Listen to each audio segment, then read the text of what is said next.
Sejarah Islam di Humbang Hasundutan, Sumatera Utara.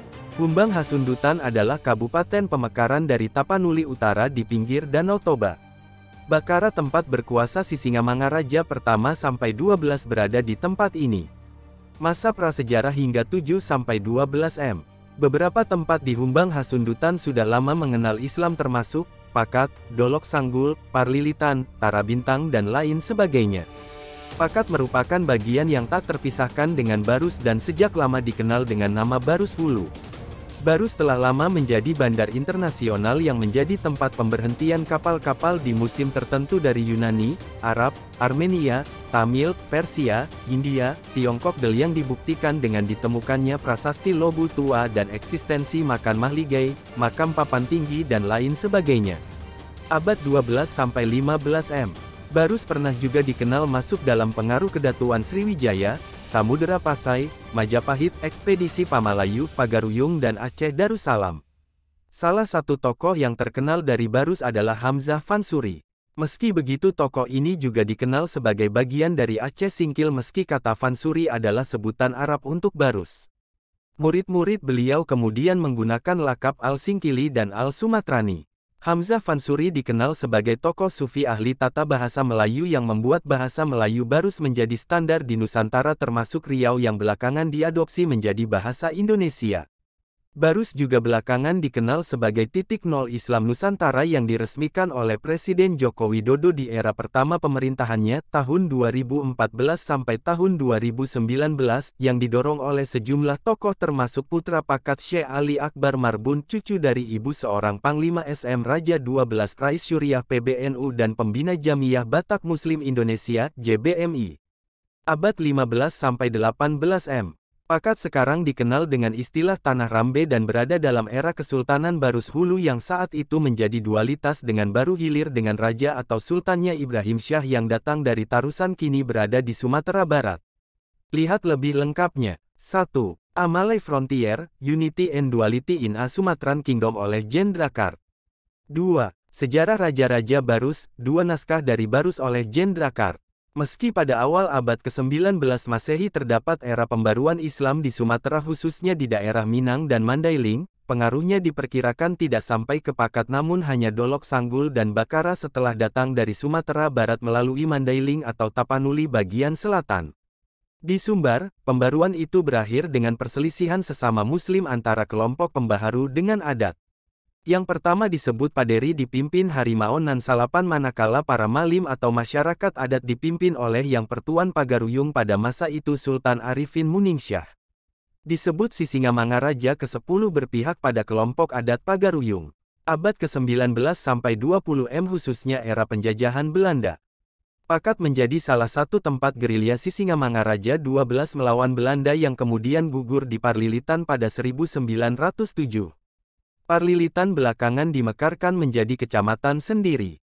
Sisa para Panglima Sisingamangaraja 12 meneruskan perjuangan dakwah meski ditekan oleh Belanda dan para misionaris di antaranya Panglima Koser Maha atau Pemahur Maha seorang pertaki orang Dairi, dari Nepen, sekarang disebut Si Empat Nempu.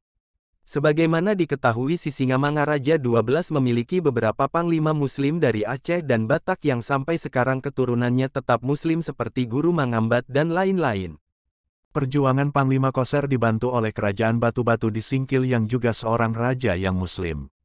Intel Belanda melaporkan Panglima Koser kembali ke kampungnya dan berhasil membangun masyarakat Islam di Nepen, Kuta Dalang, Kuta Tengah, Mahabunga, Pengkirisen, Kutantuang, Tambahan, Kuta Taduk Tanduk, Binara, Tuntung Batu, Kintara, Bintang dan wilayah lainnya khususnya di Si Empat Nempu dan Si Lima Pungga-Pungga.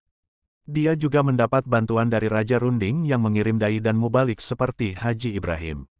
Gerak-gerik mereka terus dipantau Belanda dan diberi label Slimin atau Parsolam atau Muslimin.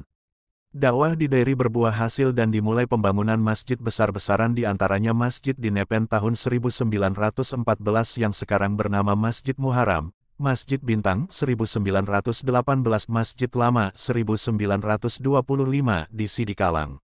Kaum Muslim pun berkembang pesat sejak 1912 dan banyak yang melanjutkan studi keluar seperti Abdullah Geruh Maha Pangkoncil dan Musa Lembeng yang pergi kuliah ke Kedah Malaysia dan kembali mengabdi di Dairi. Ikut pula beberapa lainnya ke Kedah seperti Muhtar Manik, Jabar Sagala, Makleman Pasaribu dan Hasan Bawarea dan semua kembali ke kampung halaman menyebarkan agama. Pakat sendiri belakangan identik dengan Batak Toba meski masih memiliki perkampungan yang menggunakan bahasa Papak Dairi seperti Parmonangan.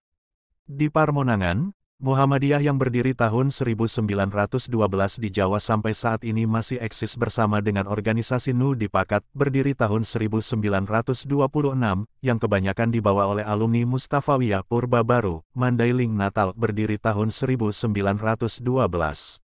Pada era kebangkitan nasional Indonesia dari tahun 1920, banyak warga Pakat San Humbang Hasundutan pada umumnya yang menjadi pegawai, jaksa dan profesi lainnya. Mereka ini ikut mewarnai peta perkembangan Islam di Pakat. Perkembangan Islam di Pakat juga ditandai dengan masuknya Al-Wasliyah yang berdiri pada 1930 di Medan, dan sebelumnya Maktab Islamiyah Tapanuli, 1930, dan berikutnya Zending Islam Indonesia, ZI, pada tahun 1950-an yang didirikan oleh guru kitab Sibarani.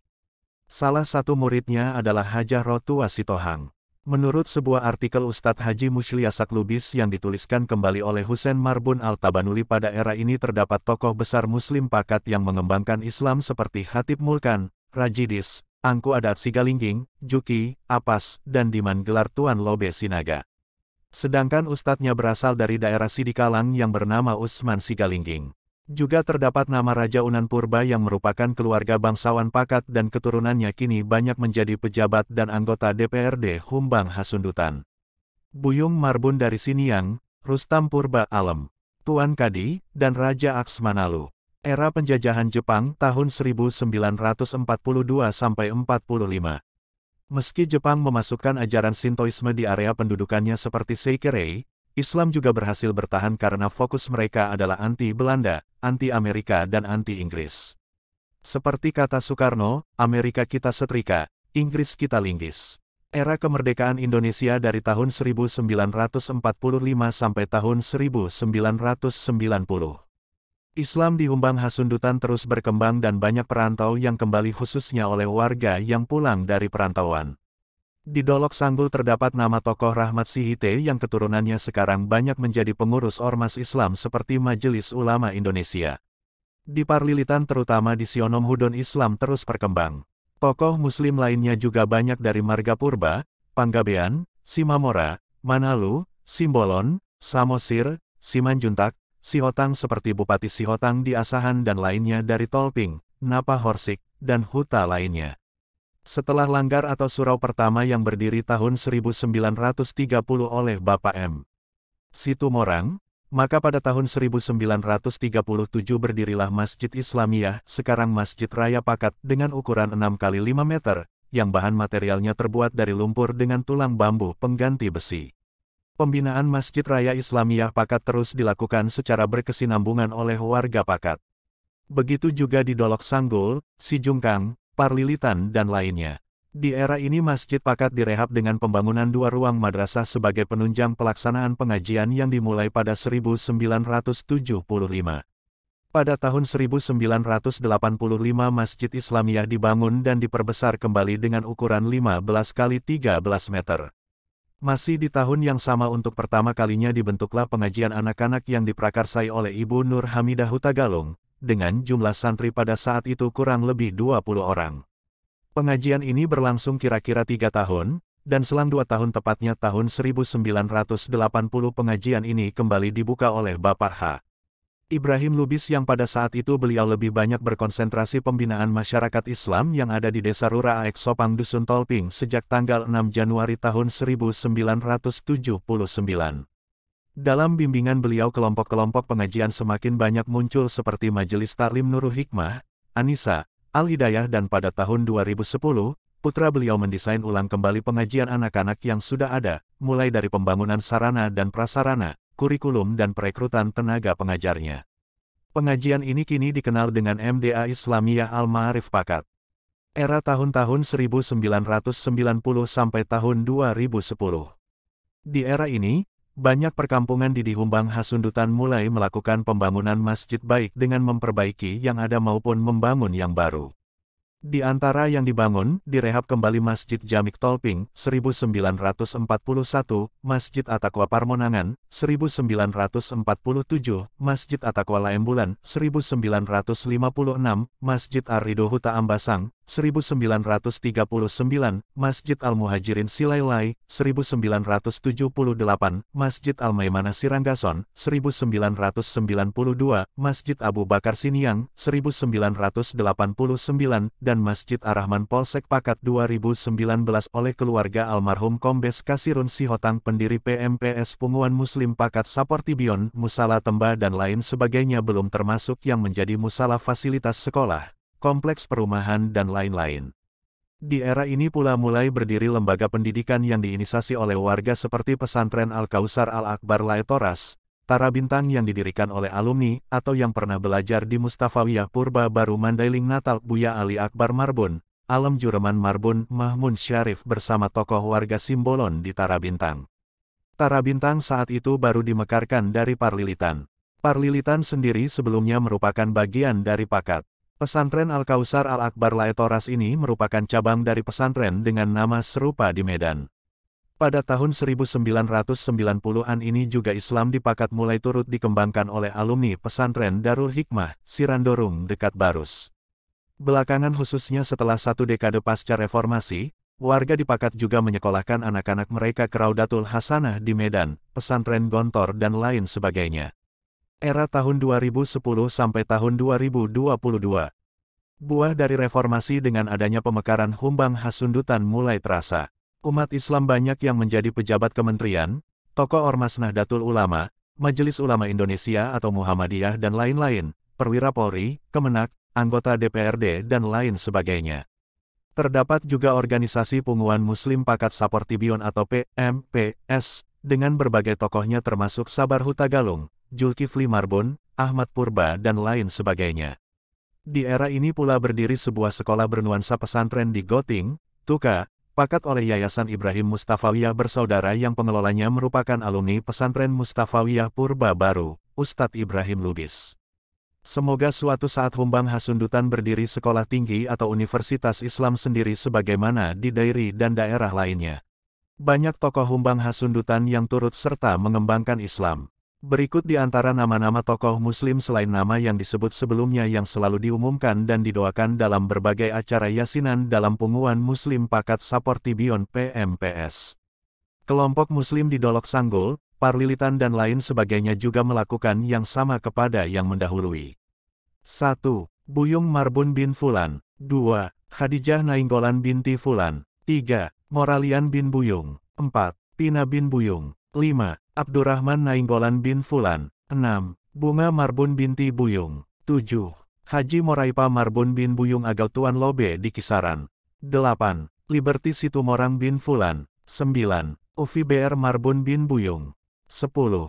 Hairun Bariah BR Tumorang binti Liberty. 11. Mahmun Syarif bin Buyung, Jureman Merbun Opu Dianah Doli. 12. Opu Baihaki Sihotang bin Fulan Kasirun Sihotang, pendiri PMPS. 13. Opu Ali Rahman Sihotang Doli bin Fulan. 14. Opu Ali Rahman Sihotang BR Sinaga bin Fulan. 15. Opu Irham Musafir Ahmad Siregar bin Fulan. 16. Opu Bona Sitohang Doli bin Fulan. 17. Opu Bona Sitohang BR Sihotang Tolping Sijungkang binti Fulan. 18. Janah Mungkur bin Sampur Mungkur. 19. Natia Boru Manalu binti Abdullah. 20. R. Sihotang bin Fulan. 21. A. Manalu bin Fulan. 22. Tuan Kadipurba bin Fulan. 23. Guru Jeto bin Fulan Nainggolan, Simaningkir. 24. Opu Syahbana Sihotang bin Fulan. 25. Kondar Sinaga bin Fulan, Parmonangan. 26. Lof Hasugian bin Lokan. 27. Ramudin Sigalingging Opu Rashid Doli, Siambaton Julu bin Fulan. 28. Rotua Hasugian binti Bayamin Hasugian, Napahorsik. 29. Indra Simbolon bin Rajidi Simbolon. 30. Amir Hamzah Simbolon bin Indra Simbolon. 31. Abdus Salam Nainggolan bin Abdurrahman Nainggolan. 32. Ali Usman bin Mandele Sinaga. 33. Kabul Hutagalung bin Fulan. 34. Nurhanifah Boru Simbolon binti Fulan. 35.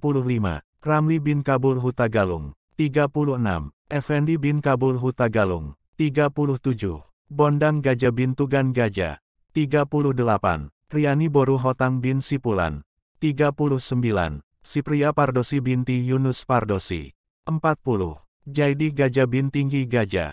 41. Nardi Gajah bin Tinggi Gajah. 42. Ranti Osma binti Pulan. 43. Doriana Mungkur bin Pulan. 44. R. Isa Gajah bin Meter Gajah. 45. Kasdin Gajah bin Pulan. 46. Mugi Boru Gajah binti Fulan. 47. Firman bin Rango Sihotang. 48. Doktorandus Nahason Sihotang bin Fulan. 49. M. Nur Sihombing bin Fulan, Pengajian Parlilitan. 50. Toba Naek Sihotang bin Fulan. 51. Haratu Asinaga bin Fulan. 52. Der. Samsudin Limbing bin Fulan. 53. Hasihombing bin Fulan. 54. Doktorandus Manoga Simamora bin Fulan. 55. Siti Rohana binti Mandele Sinaga. 56. Ali Sama bin Mandele Sinaga. 57. Ali Sabar bin Mandele Sinaga. 58. Rohani binti Mandele Sinaga. 59. Halimatus Sadiyah binti Mandele Sinaga. 60. Rosna binti Mandele Sinaga. 61. Alius Piani bin Ali Usman Sinaga. 62. Uli bin Ali Sabar Sinaga. 63. Hasiholan bin Ali Sabar Sinaga. 64. Hajah Rotua Sitohang. 65. Haji Ahmad Jubeir Marbun. Semoga Allah Subhanahu wa Ta'ala memberikan pahala dan rahmat kepada mereka yang mendahului atas segala jasa kepada umat Islam di Humbang Hasundutan. Silahkan menulis di kolom komentar jika kamu mengetahui nama-nama tokoh Muslim Humbang Hasundutan yang belum disebutkan. Sekian dan terima kasih sudah menonton. Mari berdoa agar Islam di Humbang Hasundutan terus berkembang dan penuh keberkahan.